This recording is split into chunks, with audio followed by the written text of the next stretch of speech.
Welcome in to the New Orleans Saints podcast, hosted by Erin Summers and John DeShazier. You'll hear from players, coaches, broadcasters, and writers who cover the team on a daily basis. The New Orleans Saints podcast starts right now. Here's your hosts, Erin Summers and John DeShazier. I think we have the potential to be a really good team. Now, I thought that coming into the season as well. But there are some things that we have to do collectively and individually to get there. And actions are going to speak a lot louder than any words. So we'll see how this offseason goes. But yes, I'm excited about the potential of our team. But we've got to do it. We've got to perform. Welcome into the New Orleans Saints podcast. I'm Erin Summers alongside John DeShazier. It has been an eventful week here at the Saints facility as the Saints have parted ways with 3 assistant coaches, offensive coordinator Pete Carmichael, senior offensive assistant Bob Bicknell, and wide receivers coach Cody Burns. Also departing from the Saints is running back coach Joel Thomas, who has taken another opportunity to work for the Giants. John, we heard from general manager Mickey Loomis today. He spoke for an hour with the media. I think right off the top, he seemed pretty positive about where he felt like things were with the team. Well, I think he feels like he's identified the problems or the problem areas, and I don't feel like he feels like this is a team that's ready to bottom out yet. And I probably am, maybe I'm foolish, but I kind of agree with him. There were some appealing things that happened down the stretch when they won 4 out of the last 5. And so you can't just toss that out and say the season was a failure. By last season's standard, if you go from 7-10 to 9-8, last I checked, that's an improvement. Mm-hmm. So you figure if you win a couple more games next year, hopefully, maybe that will be enough to get you in. So, he didn't seem, downcast about it, and I don't think he should have been. Obviously he understands there are areas that have to be improved on this team. There are things that have to be improved on this team. And now you've got to add at least 4 coaches to help make those improvements. So you got to be real sure about who you bring into the program. But I think he's not sugarcoating it, and I don't think he's looking through rose-colored glasses. He understands there are issues that this team needs to address, but I believe he believes this team can address those issues. Mm-hmm. He didn't necessarily say why or go into detail about why those coaches were let go, just said he felt like there needed to be some change on the offensive side. You've been here for a while. You've covered Carmichael for a long time. What do you think having a new set of eyes in here will do for the team? Well, I think the innovation part of it will probably ramp up. I don't know necessarily how creative the offense was, and now some of that had to do with injuries, and some of that might have had to do with just, you just need a new set of eyes, a new approach to it. Chris Olave had a pretty nice season. Rashid Shaheed had a nice season, maybe could have been more productive. Michael Thomas, when he was out there, maybe could have been more productive. The tight ends, I know they want to get more out of the tight ends, even though Juwan Johnson came on strong late. They got to get more out of the running game. And a lot of that has to do with the creativity of the offensive coordinator and how he draws things up. And sometimes, you got to be able to scheme guys open.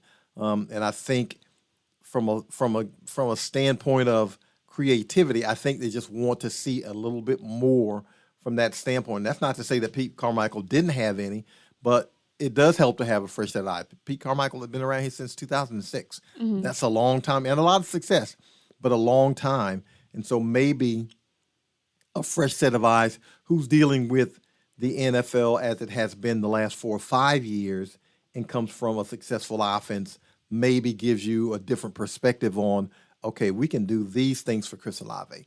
We can do these things for Rashid Shaheed, because Rashid Shaheed looks like he's going to be a much more complete receiver than just a guy who runs fast in a straight line. He looks like he can give you a lot more there.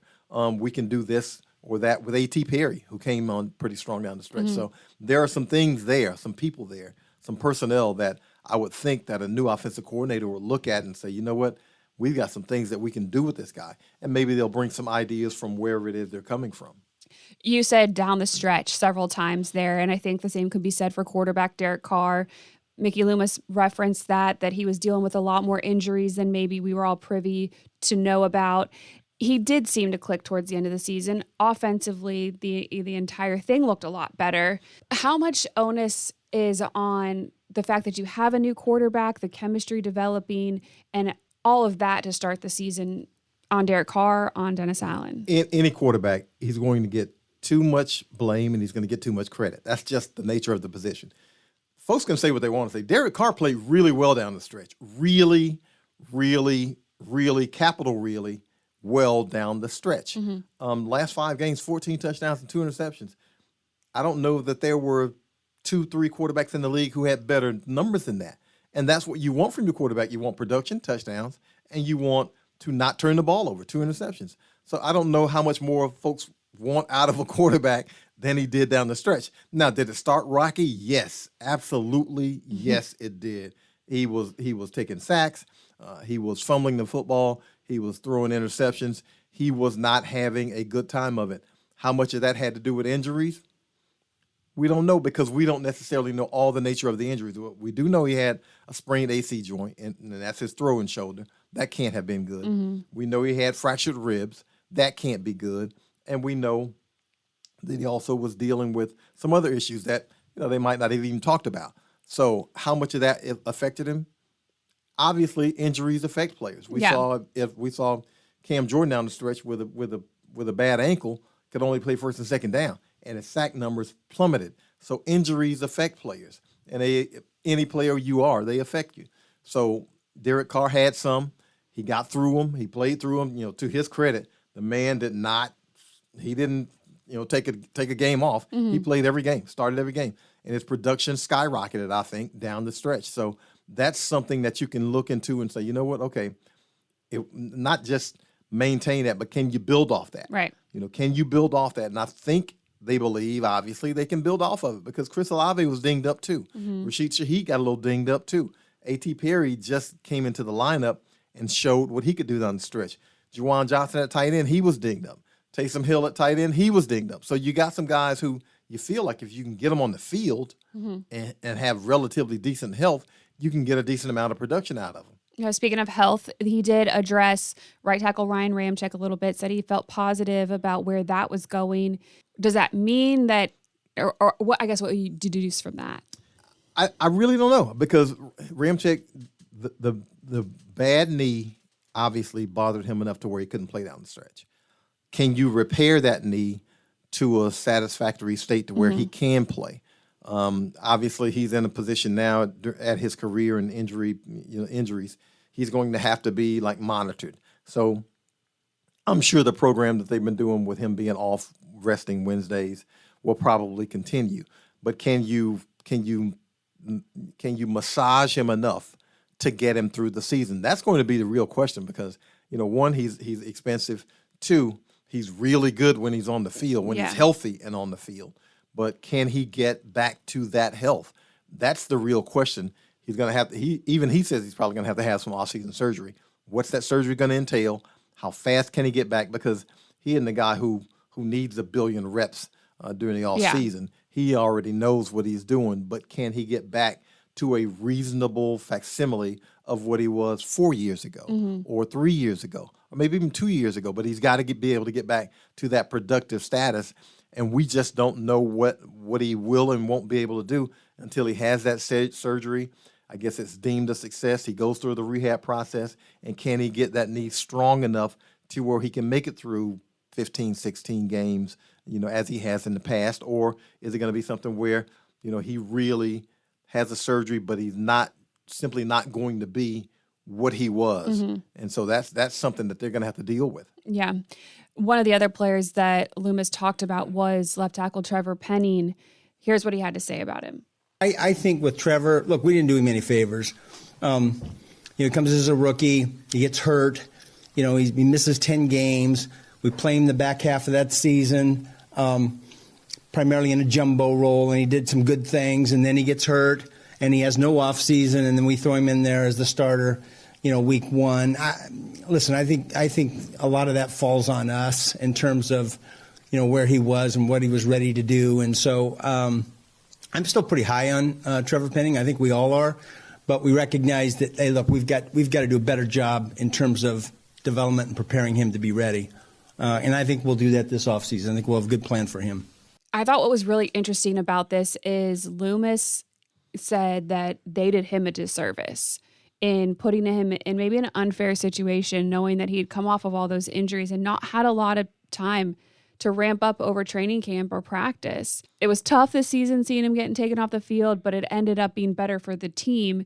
How would you evaluate where Penning is at and what we need to see going forward? Well, one, I thought it was a perfect organizational response. We failed Trevor Penning. Not Trevor Penning has failed us. We failed him in terms of, he's had some injuries. He started slow. We threw him out there to the wolves. He didn't perform, and so we had to pull him and, have to hit a reset. So from that standpoint, I thought it was a perfect response. They've got to get him on the field this entire offseason. He's got to be on the field because we've seen that he needs the work. He needs the reps. And really, if Andrews Pete's going to be on this team, I don't know how you put Andrews Pete back at left guard. I just don't know how you do it because of the way he played left tackle.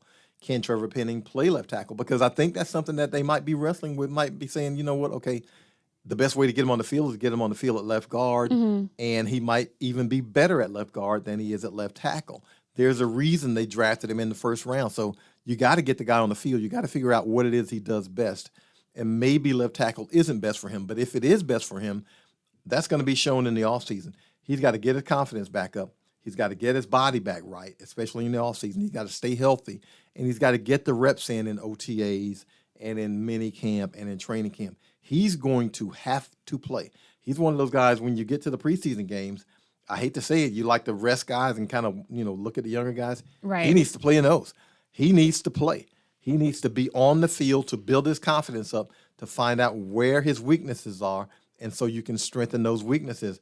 And you can't have him to the point where his weaknesses show so much that you basically can't use him for a great stretch of the season where he wasn't even the jumbo tight end.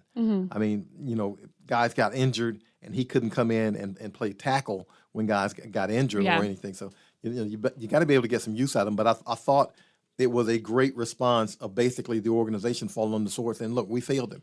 We failed him, but we've got a plan for him. We think we can get it out of him. So now it's just a matter of, can they actually get it out of him? Loomis took a lot on himself. He said that a lot of it falls on him as far as how players reacted throughout the season, what they were or weren't doing that they should have been doing to be that much better on the field. The chemistry, the culture, etc. I thought a lot of what he said was really interesting towards the end of the press conference about you can't mandate it. It's something that these players have to inherently want to do so they can be the best. Look, when somebody wins a championship, right, one of the very first things you always hear is, man, we had great chemistry on our team. We loved each other. We played for each other. There's a trust and a relationship, right? And yet today we have, and we're all guilty of it, particularly young people. You're at dinner and they're on their cell phone, right? They're texting. They're not conversing and developing that relationship. And so I think that we have to be conscious of that. It's hard to develop chemistry and trust if you don't know your teammates well. And so, in 15 years ago or 20 years ago, there'd be a group of guys in the position meeting room watching film together after practice, right? Bobby, I'm sure you did that with your receivers and some the other guys on your team, and you're conversing, you're watching the tape, you're watching your opponent, you're talking about it, you're sharing, information. And today, they go home with their iPad a lot of times and do that same study. So they're putting in work and effort, but it's just not the same. And so that's one of the challenges today. And so we have to, have a right balance between the technology and then developing the relationships and trust. Do you have, as an organization, the ability to forgive the question of just thinking about it? The ability to maybe mandate certain things? Not really. Well, everything's voluntary these days, but here's what's mandatory is a commitment to winning, right? That's what's mandatory. What do you do with that? Well, I mean, but that's where your leaders come in. That's where your leaders come in, and that's where drafting is so vital, because you've got to be able to identify the guys who are self-starters. You got to be able to identify the guys who don't need a kick in the pants. You got to be able to identify the guys who are smart enough to study on their own, or when you can't have them at practice, or you don't have them here, during the film study, who's going to stay late? Who's going to come early? All those things are hard to identify through the draft process, because a prospect can show you whatever it is he wants you to see for those, 2 or 3 meetings. And you go on his campus and you talk to his coaches and his teammates, and everybody says great things about him because they don't want his draft status to fall down, and that he's their friend and he was great in the program. But what are his study habits? How hard does he work? Those are things that, unless you see him every day, which these scouts obviously don't, unless you see him every day, you just don't know. And then you get him into a program, and sometimes guys are like that all the time in college. You get them into a program, into a pro program, and they get paid, and the only thing they have to do is football, and then they kind of ease back a little bit and say, well, I got it made. I'm here now. Well, who's the self-starter? Because that's what you need. And on top of that, your captains, your leaders have to be some guys who hold people accountable. Do they respect your leaders enough that your leader can speak to them and say, hey, we need you to study more. Hey, we need you to get in here a little bit earlier. We need you to not be falling asleep in meetings. We need you to be taking notes to figure out what it is you're supposed to be doing. So all those things you can't really know. And especially if you got limited time with these guys, it's like, okay, did he study? Because, we've got this log here, and we can kind of check and see, what a guy's doing with his laptop, with his, iPad, with his iPad. We can check on it on the minutes that he's working, and we don't see him working as much as we think he ought to. Well, you can't make him. And if he's really, really talented, you can't really punish the team by sitting him down because your job is to win. So it's a tough tightrope to walk, and it'll be interesting to see how they walk it, because again, a lot of that falls on the team leaders, but most of it just falls on the guy. If the guy really has the desire to be as good as he possibly can, then he has to understand he's got a finite amount of time that he can play professional football. He's got to squeeze the max out of it, and the max is studying as much as you can when you're supposed to, and the max is making sure you take care of your body, and the max is knowing all of your assignments and those kinds of things. So those are things that you hope that a guy comes in with, and you just, most of the time, you don't know until you get the guy. Yeah, Demario Davis is not the norm in the NFL. Being able to perform like he does at the level he does for as long as he has, he puts a lot of work into doing that. Yeah.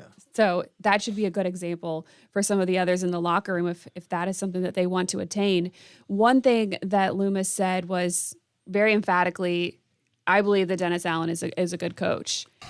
I think sometimes, the easy thing to do, the lazy thing to do is look at the results of a season and say, it's the coach's fault or it's the quarterback's fault. I think oftentimes you have to look beyond that. I was prepared for this question, right? Chuck Noll, his first 3 years, Hall of Fame coach, he was 1-13, 5-9, 6-8. But they recognize that this guy's a good football coach, right? Bill Belichick, here's his first 3 seasons, 6-10, 7-9, 7-9. Tom Landry, 0-11, 4-9, 5-8, 4-10, 5-8. Hall of Fame coaches, all of them. Bill Walsh, first year, 2-14. Second year, 6-10. So I think the easy thing to do is just look at the results and say, oh, no, we've got to have a change. You got to look beyond that. What are the reasons why we were 9-8 instead of, 13-4? And look, it's collective. It's the players. It's the coaches. It's me. It's our personnel staff, our roster. It's variables sometimes that we don't have any control of. And so my assessment is Dennis Allen is a good coach. And again, with Sean Payton, we went 10-6 the first year, but then we were 7-9, 8-8. I heard some of the same noise. But at the time, I knew we had a good football coach. And so I think sometimes the hard thing to do is to be patient and recognize your other shortcomings and get those fixed. And that's what we're doing. Obviously, Coach Allen is shown to be a great defensive mind. Loomis said again he really believes him to be a great defensive coach. How settled are you in where we're at, that we still have Coach Allen here and the offense is kind of going to have a shakeup? Well, that's the thing. I mean, can he command a room? Because that's what you're basically doing as the head coach. You're not just the defensive coordinator anymore. You're the coach of the entire team. So can you command the entire team? And that really is the dilemma for any head coach. Can you influence an entire room of grown men who have diverse interests, and sometimes their attention span isn't great? And can you pull them all together, at least on game day, to be able to do what they're supposed to do? And can you get them through the preparation of the week leading up to it? Mm-hmm. We all know DA is a fantastic defensive coordinator, fantastic. But can he be a great head coach? Now, he's got that experience from Oakland when he was with the Raiders, and that was obviously a bad experience. But there, as Mickey Loomis said, and everyone knows, there were a lot of peripheral issues going on with the Raiders back then. So it would have been hard for it would have been hard for Bill Belichick to win. It would have been hard for Vince Lombardi to win. It would have been hard for any coach to win in Oakland. Now he's in a more stable situation. So can he get that going here? And a lot of that has to do with, the respect you have in the locker room. Can you command that respect? Can you get everybody rowing in the same direction, all the time?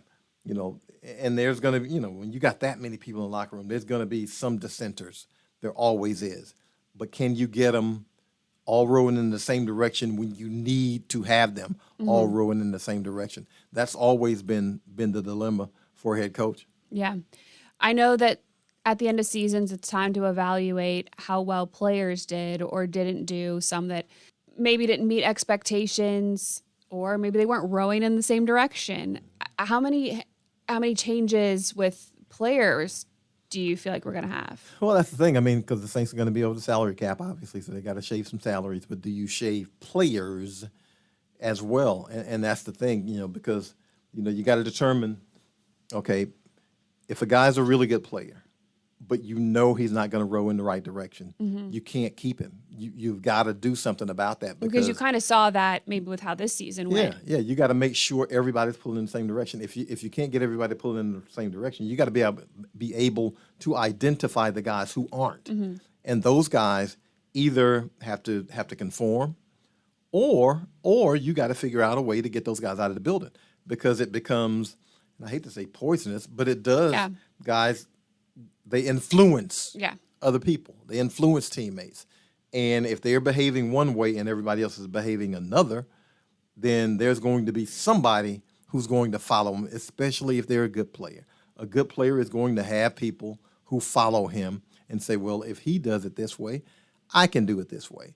Or, I don't see you holding him accountable. Why are you holding me accountable? So those are the people that you got to get them out of the building. I mean, there's no other way to say it. You got to get rid of those guys. Now, how many of those guys have they identified, and how do you move them? Because you got to be able to move them and replace them. Yeah, you got to be able to replace them. And I think for the most part, if you called out a guy who you felt like was a dissenter, it looks like the Saints probably have a replacement for him. I mean, just the guys you think about who you say, you know what, he might have been a little problem attitude-wise. And you think about those guys, and everybody has their idea of who those guys might be or might not be.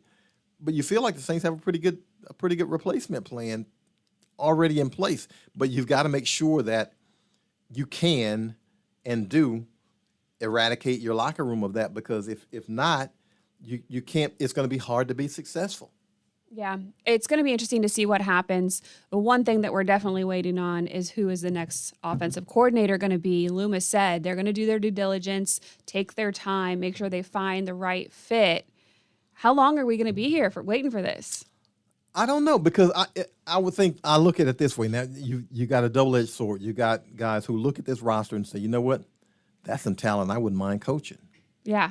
You got Derek Carr, who came on strong down the stretch when he got healthy.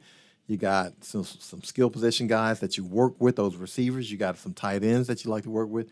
You look at the running backs, and Alvin Kamara still got some juice in him, and And so you look at several of the parts, and you say the offensive line played pretty well down the stretch, and you say, you know what, I wouldn't mind coaching that unit. Now, the double-edged part of that is you're thinking, okay, what's my job security going to look like? Is Dennis Allen going to be around for 1 year? Is he going to be around for 3 years? Is he going to be around for 5 years? You just don't know what that situation is. How much pressure is going to be on this new person? Because you got to win. And I mean, I understand Mickey Loomis saying, patience is a good thing and you just don't want to have a knee-jerk reaction. But if you have 3 straight years of non-playoffs, and if 2 of those 3 years are non-winning records, you at least I would think you got to think about it. And if you're a guy who's coming in, you got to be looking at that too, saying, okay, why am I going to go there and sign a 3-year deal, and it might be actually 1 year, and I might be fired? So, that's 2 things that you have to look at. And, most guys roll the dice, bet on themselves, because there's 32 NFL teams, so there's only 32 of those positions or offensive coordinators. So you say, you know what? I don't care. I can do it. I can get it going in the right direction. And so if you're a guy who's confident in yourself and your beliefs, then you take the job, because the Saints have some enticing pieces on offense, and I think it's a really good job to have if you look at it from a personnel standpoint especially. And you can also look on the other side and say, well, the defense is pretty good too, so that definitely helps out any offensive situation that you're going to put yourself into.